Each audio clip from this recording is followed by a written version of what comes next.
우리가 주님이 부르시는 그곳에서 언제나 하나님을 예배하는 우리 모두가 되시기를 예수님의 이름으로 축원합니다. 오늘부터 대림절이 시작이 됩니다. 대림절은 예수님의 탄생을 기다리며 소망하는 절기입니다. 한 해의 마지막이죠. 그러나 교회력을 보면은 이 12월 대림절을 시작으로 교회력이 시작이 됩니다. 우리 성경에 보면 10처녀의 비유가 나오는데 거기에서 5처녀의 비유처럼 하나님 그리스도의 탄생과 그리스도의 재림을 준비하는 우리 모두가 되셨으면 좋겠습니다. 우리가 월사 금요 성령 집회 때도 말씀을 드렸지만은 한 해의 마지막 12월과 새해의 시작인 1월, 이게 가장 중요한 시간이에요. 한 해를 어떻게 마무리하고 한 해를 어떻게 시작하는지가 너무나도 중요합니다. 그래서 권사님께서도 기도하셨지만은 이 12월 이 마지막 한 달 동안에 우리가 그동안 하나님 앞에 너무나도 부족한 모습으로 섰다라면은 하나님 앞에 최선을 다하여서 예배할 뿐만 아니라 최선을 다하여서 섬기고 주님과 인격적으로 교제하고 하나님을 만나는 일들에 힘쓰는 이 12월 한 달이 되시기를 바랍니다. 그래서 하나님의 풍성한 은혜들, 지금까지 하나님께서 내가 생각하지도 못했던 방법으로 도우셨고 내가 이미 기도했음에도 불구하고 잊어버렸지만은 하나님께서는 하나도 잊어버리지 아니하시고 그 모든 기도의 제목들을 들으시고 반드시 응답해 주셨던 하나님의 이 놀라운 애들을 새로 기억나게 하실 것입니다. 그래서 하나님은 여전히 우리와 함께 하셨고 하나님은 여전히 신실하고 성실하게 우리들의 삶 가운데서 하나님의 뜻을 펼치기 위해서 일하고 계시는 하나님을 분명하게 경험하게 될 것입니다. 바라기는 우리 모든 한빛중앙교회 성도님들이 한 해 한 해를 거듭하면서 우리들의 신앙에 항상 제자리에 머물러 있는 것이 아니라 항상 우리들의 영적 나이가 아직도 유년기에 머물러 있는 것이 아니라 계속해서 자라나고 성장하고 성숙되고 열매를 맺는 삶이 되어야 될 것입니다. 그래서 이런 대림절을 의미 있게 보내고 이 대림절 기간 동안에 우리가 여러 가지 모습으로 더욱더 힘써서 하나님을 꼭 만나면서 하나님의 풍성한 은혜들을 경험하면서 한 해를 마무리하시고 기도하며 새해를 준비하는 우리 모두가 되셨으면 좋겠습니다. 그런 의미에서 오늘 본문의 말씀을 보세요. 오늘 본문의 말씀을 보면 구약 학자들이 이 구약 성경 가운데 가장 중요한 말씀이 있다라면은 어떤 말씀이 있을까라고 한다라면은 항상 이 출애굽기 19장 그 가운데서도 5절과 6절의 말씀을 꼽습니다. 이 출애굽기 14장의 내용은 이스라엘 백성들이 애굽의 손에서 벗어나서 출애굽을 한 이후에 3개월이 지난 이후에 가장 첫 번째로 도착한 시내산이에요. 왜 하나님께서는 굳이 출애굽하자마자 시내산으로 이끄신 것이 아니고 약속하신 가나안 땅이 있음에도 불구하고 직진하면 가나안 땅으로 갈 수 있었음에도 불구하고 왜 하나님께서는 남쪽으로 돌아서 시내산에 이르게 했는지를 그 목적을 우리는 오늘 이 말씀을 통하여서 분명하게 기억해야 될 것이에요. 하나님께서는 출애굽기 3장 12절의 말씀을 보면 모세에게 이렇게 명령하셨습니다. 제가 읽어드릴게요. 하나님이 이르시되 내가 반드시 너와 함께 있으리라. 내가 그 백성을 애굽에서 인도하여 낸 후에 너희가 이 산에서 하나님을 섬기리니 이것이 내가 너를 보낸 증거니라. 아멘. 이스라엘 백성들은요 난민이 아니에요. 애굽의 손에서 벗어나서 자유를 누렸지만은 난민이 아닙니다. 만약에 난민이라면 저들은 뿔뿔이 흩어졌을 거예요. 저들이 정착하고 싶은 곳을 찾아서 떠났을 것입니다. 자신들이 원하는 곳으로 가서 정착하며 살았을 거예요. 그러나 이스라엘 백성들은 난민이 아니라 하나님께서 구별되이 선택하신 하나님의 백성들이라는 거예요. 하나님께서 이 애굽의 손에서 구원하신 것은 목적이 있는 것이죠. 그 민족을 통하여 하나님의 나라를 세우기 위함이었습니다. 그러기 위해서 가장 먼저 이스라엘 백성들은 하나님의 백성의 모습을 갖추어야 되는 거예요. 애굽에서 정작 400년 동안 노예살이하면서 살았습니다. 저들은 이 400년 동안의 이 오랜 시간 동안에 저들의 자존감도 민족감도 산산이 무너졌을 거예요. 저들에게 자존감은 없습니다. 이미 산산이 무너졌기 때문에. 그래서 출애굽을 하고 난 다음에 저들은 상당히 혼란스러웠을 것입니다. 자신들이 무엇을 어떻게 해야 되는지, 이제는 무엇을 통해서 살아가야 되는지, 나는 이제 누구인지에 대하여서 늘 혼란스러웠을 거예요. 저들은 애굽의 손에서 벗어났지만 여전히 노예 생활에서 벗어나지는 못했습니다. 그래서 하나님께서는 이스라엘 백성들을 시내산으로 먼저 인도하신 거예요. 애굽의 손에서 이 핍박과 억압을 당하고 박해를 당하고 심신이 지쳐있는 이스라엘 백성들을 달래기 위해서 하나님이 준비하신 이스라엘 백성들을 위한 이벤트가 아닙니다. 시내산은요, 이 비풍성하고 그렇게 화려하고 절경이 뛰어난 산이 아닙니다. 우리 주변에서 많이 볼 수 있는 뒷산과 같은 거예요. 근데 하나님께서는 이 시내산으로 이스라엘 백성들을 부르셨어요. 그 이유가 무엇입니까? 그렇게 뛰어난 산도 아니고 명산도 아닌데도 불구하고 하나님께서 시내산으로 인도하신 것은 그 시내산에 하나님께서 임재하셨기 때문이에요. 그 시내산에서 이스라엘 백성들이 얼마간 머물게 됩니까? 무려 1년간 머물게 됩니다. 모세 오경을 살펴보면 상당 부분 이 시내산에서 1년 동안 머물렀던 기록들이 상당히 많이 기록이 되어 있어요. 만약 이스라엘 백성들이 이 시내산에서 1년이라는 시간 동안에 하나님과 만나는 영적 체험이 없었더라면 이스라엘 백성들은 역사 속에서 흔적 없이 사라졌을 것입니다. 이스라엘 백성이 시내산에서 이 영적 경험들이 있었기 때문에 광야를 지나서 가나안에 이르게 되었고 결국에는 하나님의 나라를 이루게 되었던 것이에요. 여러분 가만히 생각해 보세요. 400년 동안 이 종살이하면서 억압과 핍박과 박해를 당하였던 이 이스라엘 백성들, 자존감도 민족감도 무너졌던, 비전이라는 것도 없습니다. 목표도 없어요. 막연합니다. 어떻게 살아가야 되는지 늘 지시하며 살아갔고 명령하며 살았던 이들이 이제는 어떻게 살아가야 되는지, 하나님의 은혜로 자유를 누렸지만은 이 자유를 어떻게 살아가며 어떻게 사용해야 되는지를 모르고 있는 거예요. 그 가운데 이스라엘 백성들에게 하나님께서는 시내산에 통하여서 하나님께서 백성들에게 말씀하세요. 그것이 바로 5절과 6절의 말씀이에요. 우리 한번 볼까요? 5절과 6절의 말씀 함께 읽겠습니다. 시작. 세계가 다 내게 속하였나니 너희가 내 말을 잘 듣고 내 언약을 지키면 너희는 모든 민족 중에서 내 소유가 되겠고 너희가 내게 대하여 제사장 나라가 되며 거룩한 백성이 되리라. 너는 이 말을 이스라엘 자손에게 전할지니라. 아멘. 오늘 이 5절의 말씀을 보면 이스라엘 백성들이 얼마나 존귀하고 보배로운 자인지를 하나님께서 말씀하고 있어요. 5절 말씀 우리가 함께 읽었지만 후반절을 보세요. 너희는 모든 민족 중에서 내 소유가 되겠고. 오늘 이 우리들이 가지고 있는 이 성경 번역을 보면 내 소유가 되겠고 너무 밋밋할 수도 있습니다. 하나님의 소유가 되었다는 것은 놀라운 은혜인데도 오늘 문자적으로 보면 밋밋할 수도 있어요.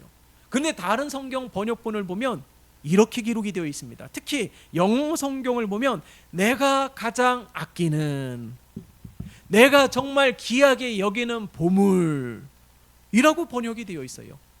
그러니까 하나님께서는 이스라엘 백성들 자존감도 민족감도 무너져서 자신이 어떻게 살아가야 되고 내가 누구인지를 모르고 있을 때에 하나님께서는 시내산으로 이끄셔서 이스라엘 백성들에게 말씀하시는 것이 너희는 내가 가장 아끼는 백성들이라는 거예요. 너희는 내가 가장 귀하게 여기는 보물이라고 말씀하고 있는 것입니다. 모든 민족이 하나님의 소유이지만 특별히 이스라엘 민족은 하나님께서 특별히 아끼는 민족이라고 말씀하고 있는 거예요. 하나님의 최애의 민족을 꼽으라면 단연 이스라엘 민족입니다. 그러나 이스라엘 민족은요, 애굽의 종살이하였던 민족이잖아요. 보잘것없고 힘이 없는 작은 민족입니다. 그런데도 불구하고 하나님께서는 그 민족을 택하셨어요. 이유가 무엇일까요? 사랑하기 때문이에요. 여러분, 오늘날 영적 이스라엘은 우리라고 성경을 이야기합니다. 하나님께서 이 5절의 말씀을 통하여서 우리들에게 무엇을 이야기하고 있는 거예요? 마찬가지예요. 내가 가장 아끼는 자는 바로 우리라는 거예요. 내가 가장 귀하게 여기는 보물은 바로 우리라고 말씀하고 있는 것입니다. 왜냐하면 왜 하나님께서 가장 아끼는 자이며 가장 아끼는 보물이라고 말씀하고 있는 까닭이 무엇입니까? 하나님께서 돌보신다라는 강력한 의미가 포함되어 있다는 거예요. 하나님께서 눈동자같이 아끼시고 보호하시는 자, 그것이 바로 우리라는 거예요. 나라는 거예요. 이스라엘 민족에게 출애굽하자마자 그냥 바로 시내산으로 향하면 되는데 무려 3개월의 시간 동안에 혼란스럽게 만든 다음에 하나님께서 이스라엘 백성들을 출애굽하게 하신 이유, 그리고 이 시내산에서 하나님을 만남으로 진정한 회복과 치유를 경험하게 하신 이유, 그 가운데 가장 첫 번째 백성들을 향한 선포가 너희는 내가 가장 아끼는 자들, 너희는 내가 가장 귀하게 여기는 보물이라는 거예요. 하나님이 우리를 그렇게 여기십니다. 하나님의 하나밖에 없는 아들이신 예수 그리스도를 이 죽으심으로 예수 그리스도의 생명의 대가로 얻은 우리들이기에 하나님 편에서는 우리들이 귀하고 보배롭고 존귀한 자들임을 믿습니다. 가장 아끼는 자들이라는 거예요. 그러니까 우리들의 이 자존감이라는 것도 내 삶 가운데 나의 삶에 무엇이 충족이 되었을 때 느끼는 자존감을 말하는 것이 아닙니다. 그런 자존감은요, 세월의 어려움이 닥치게 되면 반드시 흔들리게 됩니다. 그런데 우리들의 이 자존감은요, 가장 중요한 자존감이 있다면 오늘 이 5절에서 말씀하고 있는 것처럼 하나님께서 우리를 사랑하고 있다라는 거예요. 그래서 우리가 전도할 때도 어떻게 선포합니까? 예수 믿으세요 라고 선포도 하지만은 우리가 어떻게 이야기해요? 하나님께서 당신을 사랑하십니다. 이게 놀라운 선포라는 거예요. 하나님이 무엇이건대 나 같은 자를 사랑하실까? 왜 하나님이 무엇이건대 내가 무엇이건대 하나님은 나를 가장 아낀다라고 말씀하시고 내가 가장 귀하게 여기는 보물이라고 말씀하고 계시는 까닭이 무엇일까? 바로 예수 그리스도까지 희생하면서까지도 우리를 자녀 삼으신 하나님의 놀라운 은혜, 그만큼 하나님께서 우리를 사랑하신다라는 사실입니다. 이것이 우리들의 진정한 자존감이 되어야 될 줄 믿습니다. 다른 사람은 몰라도 하나님은 우리를 귀하게 여기신다라는 거예요. 세상은 우리를 인정하지 않아도 하나님은 우리를 인정하고 있다라는 사실, 이 한 가지 사실만으로 우리들의 자존감이 회복이 되고 그 어떤 것에도 흔들리지 않는 이런 자존감으로 하나님 앞에서는 우리 모두가 되시기를 예수님의 이름으로 축원합니다. 그리고 두 번째로 말씀하신 것이 무엇입니까? 6절의 말씀을 보니까 이렇게 말씀합니다. 너희가 내게 대하여 제사장 나라가 되며, 제사장은요, 하나님과 백성들 사이의 중보자 역할을 감당하는 것이 제사장이에요. 하나님 앞에 나와서 백성들의 죄를 대신해서 회개하면서 하나님과 백성들 사이를 중보하는 자가 제사장입니다. 근데 이스라엘 백성들에게 하나님께서는 너희 민족이 제사장 나라가 될 것임을 말씀하고 있는 거예요. 무슨 말입니까? 종노릇하면서 살았던 작은 민족, 가장 힘이 없는 이스라엘 민족이 모든 민족들 가운데 하나님과 모든 민족들 사이를 중보 역할을 감당하는 제사장 나라가 될 것임을 말씀하고 있는 것이에요. 남들이 들으면 웃을 일입니다. 너희가 뭔데 뭐 힘도 없으면서 뭐 하나님과 이 민족의 중재자 역할을, 중보자 역할을 어떻게 감당할 수 있냐라고 말할 거예요. 막 비웃었을 것입니다. 비아냥거렸을 거예요. 그런데요, 보세요. 베드로전서 2장 9절의 말씀을 보세요. 우리 스크린에 나와 있는데 한번 다 같이 읽어볼까요? 시작.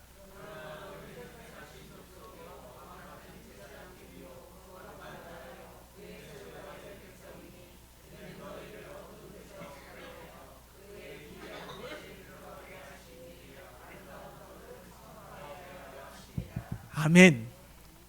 베드로전서 2장 9절의 말씀을 보면 우리를 어떻게 해요?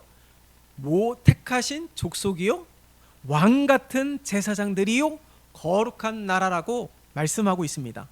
하나님께서 제사장도 아니고 왕 같은 제사장이라고 말씀하고 있어요. 왕은요, 통치자를 말하는 것이죠. 우리 주님이야말로 온 세상의 진정한 통치자임에도 불구하고 우리를 가리켜서 왕 같은 제사장이랍니다. 우리는 보잘것없는데도 불구하고 하나님께서 우리에게 왕의 권위를 허락해 주셔서 이 제사장의 역할을 감당하게 하셨다는 거예요. 하나님이 다스리지만 하나님께서는 우리와 함께 하나님의 방법과 하나님의 말씀과 하나님의 뜻으로 다스리기를 원하고 계시는 거예요. 하나님의 말씀을 통하여서 온 세상에 하나님의 공의와 정의를 펼치면서 하나님의 뜻이 온 세상 가운데 펼쳐지고 있음을 나타내기를 원하고 계시는 것입니다. 왕은 아닌데도 불구하고 왕 같은 권위를 허락해 주신다라는 거예요.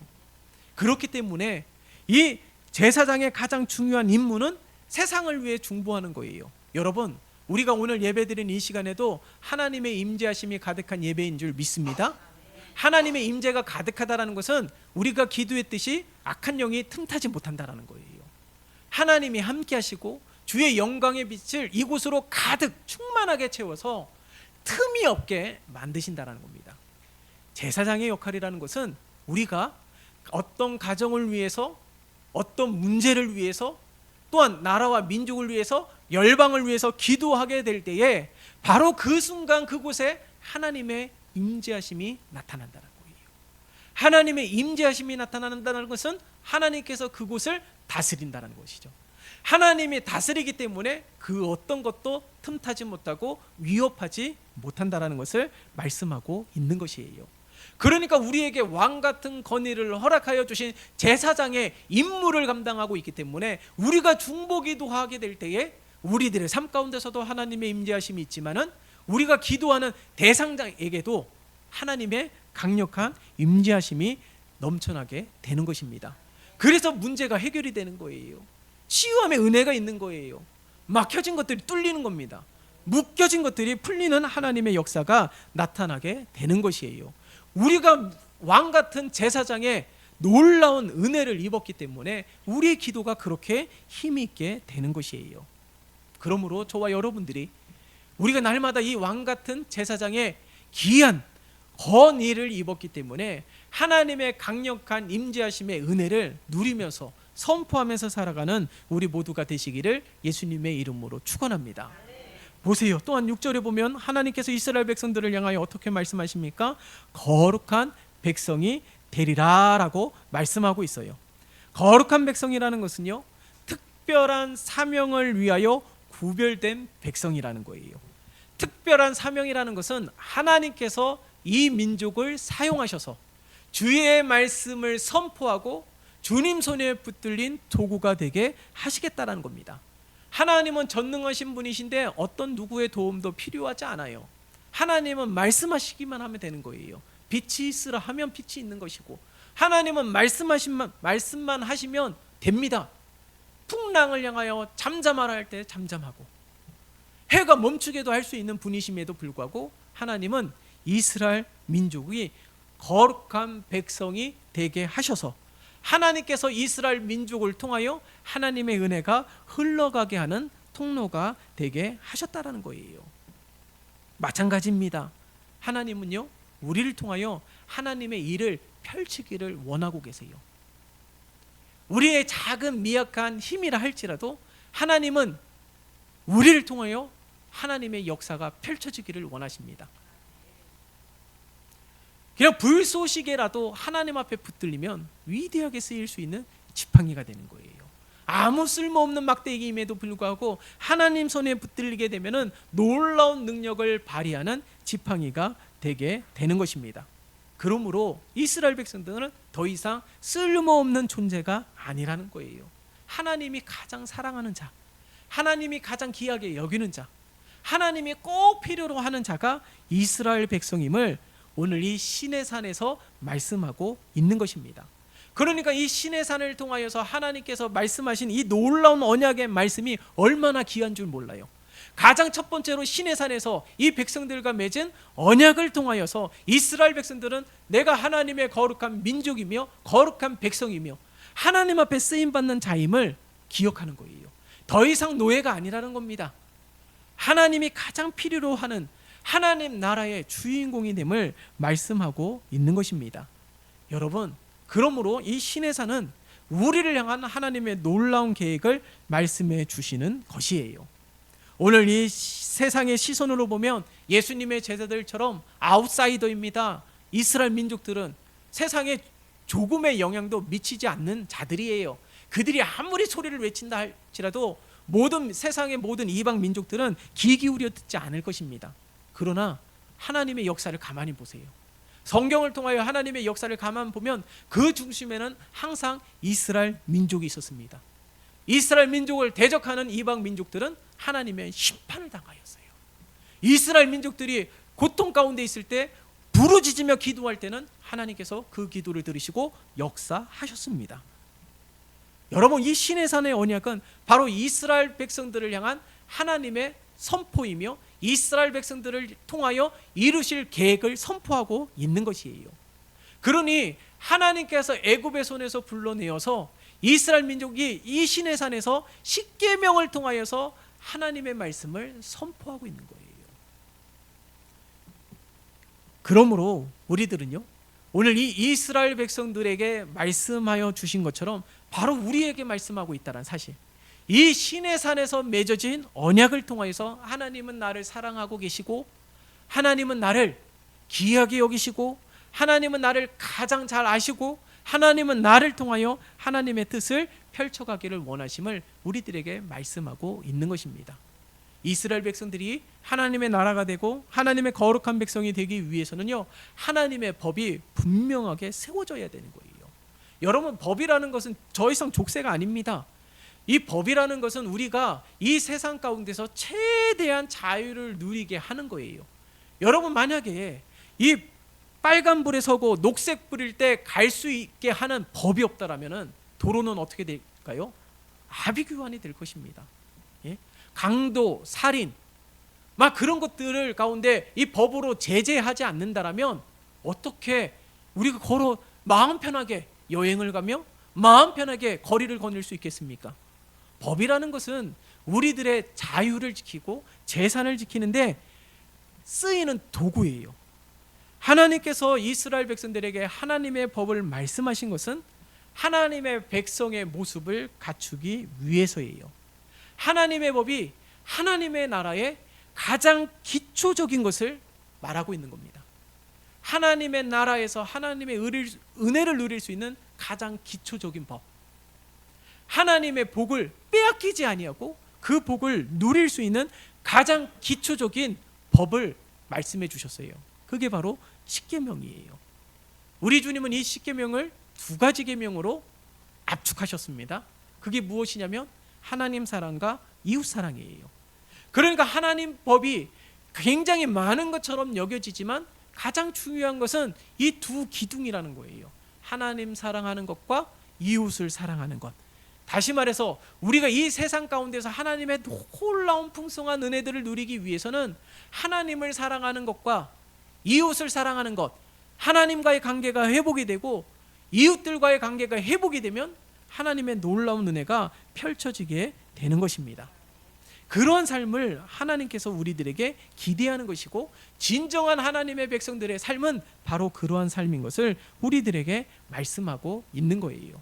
그래서 오늘 5절의 말씀을 보세요. 어떻게 말씀하십니까? 너희가 내 말을 잘 듣고 내 언약을 지키면 이라고 말씀하고 있어요. 먼저 이스라엘 백성들의 자존감을 회복하는 말씀을 선포하기 이전에 내가 말한 말씀을, 언약을 듣고 지키면 오늘 이 시내산에서 선포한 축복이 이스라엘 백성 가운데 머물게 되는 것이에요. 하나님을 사랑하면요, 계명이 불편하지 않습니다. 하나님을 사랑하면 하나님의 말씀이 어렵지가 않아요. 하나님을 사랑하게 되면 하나님을 만나는 시간을 기대하고 고대하게 됩니다. 우리가 대림절을 보내는 것처럼 하나님을 사랑하면 예배가 즐겁게 되는 거예요. 하나님을 사랑하면 예배가 은혜가 되는 것입니다. 그래서 오늘 이스라엘 백성들에게 주신 이 십계명이 이스라엘의 민족의 가장 기초가 되지 않았습니까? 그래서 이 이후에 나오는 레위기, 민수기, 신명기를 보세요. 이스라엘의 제사법, 성결법, 형법, 민법, 제산법, 이 모든 것들이 이 십계명이 기초가 되었다라는 겁니다. 그러니까 더 이상 이 하나님이 말씀하신 하나님의 법은 우리를 에워싸고 우리의 삶을 억누르고 불편하게 만드는 족쇄가 아니라는 거예요. 진정한 우리들의 삶 가운데 참다운 자유를 누리게 하기 위한 하나님의 은혜인 것입니다. 뿐만 아니라 하나님의 나라를 세우기 위해서는 분명한 하나님의 법이 세워져야 되는 거예요. 무엇을 이야기합니까? 하나님의 분명한 법이 온전하게 세워져야지만이 공동체가 세워지는 거예요. 하나님의 법이 온전하게 세워져야지만이 온전한 건강한 가정이 세워지는 것입니다. 하나님의 법이 내 삶 가운데 분명한 중심에 자리 잡고 있다면 수많은 어려움이 있다 할지라도 실패와 낙심에서 건져주고 생명과 축복을 주기 위한 하나님의 도구임을 기억해야 될 것입니다. 하늘에도 길이 있지요, 바다에도 길이 있습니다. 만약에 지뢰밭이 가득한 그 길을 안전하게 건널 수 있는 방법이 있다면 지뢰 탐지기를 통하여 안전하게 길을 지나갈 수 있을 거예요. 하나님의 법이 바로 그런 역할을 합니다. 내비게이션의 역할을 하고 나침반의 역할을 하고 우리 인생에 수많은 유혹들이 가득한 이 삶의 지뢰밭 같은 삶 가운데서 그 모든 삶을 안전하게 지나가게 하시는 것이 바로 하나님의 말씀이요 하나님의 법이라는 거예요. 그래서 시편 기자는 주의 말씀은 내 발의 등이요 내 길의 빛이다라고 말씀하고 있는 것입니다. 그래서 이스라엘 백성이 출애굽한 이후에 광야로 들어가기 이전에 가나안에 이르기 이전에 하나님께서는 시내산을 통하여서 귀한 언약을 맺으신 거예요. 오늘 이 시내산 언약은 바로 우리를 향한 하나님의 축복의 선포입니다. 가장 우리가 무엇이 회복이 되어야 됩니까? 하나님이 나를 사랑하신다라는 가장 중요한 사실을 잊어버리면 안 되는 거예요. 예수 그리스도의 십자가 사건도 바로 나를 위한 사건이라는 거예요. 나 때문에 모든 것을 포기하셨단 말이에요. 그만큼 나를 사랑하고 가장 아끼는 보물이라는 사실을 기억해야 될 줄 믿습니다. 이것이 우리의 자존감이 되어야 되는 거예요. 또한 하나님께서는 제사장 나라가 되겠다고 말씀하십니다. 왕 같은 제사장으로 우리를 부르셨어요. 왕의 권위를 부여받은 제사장으로서의 역할을 감당하는 것이 우리입니다. 그러니 우리는 말 한마디에도 신경을 써야 되는 것이고 우리의 행함에 있어서도 신경을 써야 되는 것이고 우리가 기도하는 것에 하나님의 강력한 은혜와 역사가 펼쳐짐을 기억하면서 그런 영적 권위를 가지고 살아가는 우리 모두가 되시기를 바랍니다. 그리고 거룩한 백성이라고 말씀하세요. 구별된 백성. 이것은 하나님께서 혼자서 단독으로 하나님의 역사를 펼치시는 것이 아니라 성경을 통하여서도 분명하게 증거하고 있듯이 하나님께서는 사람을 통하여 우리를 통하여 나를 통하여 하나님은 일하기를 원하고 계시는 거예요. 그래서 우리를 부르신 거예요. 우리를 택하신 거예요. 그래서 오늘도 보세요. 거룩한 백성이 되리라. 하나님은 이미 우리들이 흠이 많고 연약함에도 불구하고 하나님이 사용하시는 도구인 거룩한 백성임을 우리들에게 말씀하고 있는 것입니다. 그러하기에 우리가 이 10일 한 달 동안에 더욱더 힘써 하나님을 알아가기를 힘쓰고 하나님을 만나기를 힘쓰고 하나님과 동행하기를 힘쓰면서 한 해를 마무리하시고 기도하면서 한 해를 준비하면서 하나님이 우리를 통하여 행하실 놀라운 일들을 우리가 믿음의 눈으로 바라보는 우리 모두가 되시기를 예수님의 이름으로 축원합니다. 살아계신 하나님 아버지, 감사합니다. 오늘 시내산 언약을 통하여 이스라엘 백성들의 영적으로 회복시켜 주신 하나님 아버지, 오늘 이 말씀을 통하여 다시금 우리를 회복케 하시는 하나님의 은혜를 경험케 도와주시옵소서. 하나님이 우리를 얼마나 사랑하시고 얼마나 아끼는지를 기억하게 도와주시옵소서. 우리가 구별되이 하나님 앞에 쓰임받는 도구임을 잊지 않게 도와주시어 날마다 하나님의 은혜로 살아갈 뿐만 아니라 왕의 권위를 부여받은 제사장의 역할을 감당하는 우리 모두가 되게 도와주시옵소서. 그래서 우리들의 삶을 통하여 하나님의 은혜가 펼쳐지며 우리들의 간구하는 중보 기도의 제목을 통하여 하나님의 뜻이 펼쳐지는 하나님의 놀라운 역사가 가득한 삶이 되게 축복하여 주시옵소서. 예수 그리스도의 이름으로 기도드리옵나이다. 아멘.